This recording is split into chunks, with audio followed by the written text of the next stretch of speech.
on the Hill, of course, back then when I started, it was all film, all film. And what I would do, and you couldn't take the cameras into the chamber as now.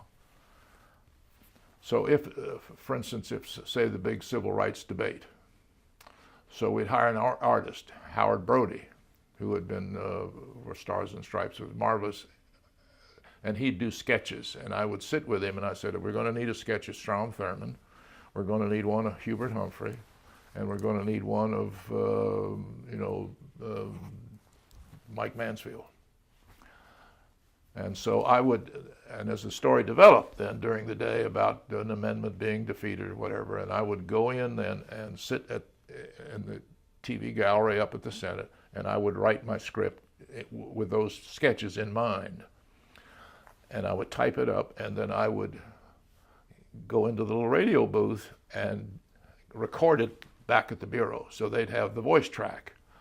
And then I would go out on the steps of the Capitol and do an open, with mud on camera, saying today in the Senate they defeated the amendment to, open up motels to this. And then they would go pick up the voiceover that they had back in the office, and then they would lay in the sketches. But in addition to that, to get the film from the Hill back to the Bureau, you had to have a courier.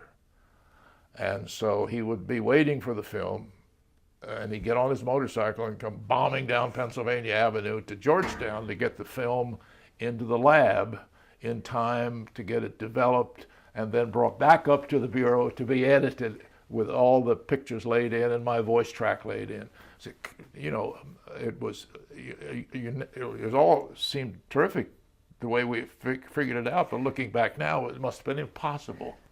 Because I mean, if you got stuck in traffic, if you had your tires had a leak in your tire blew up, you would miss the broadcast. But now you see, all you do is you tape it up on the Hill and just send it right back to the Bureau. Nobody in between.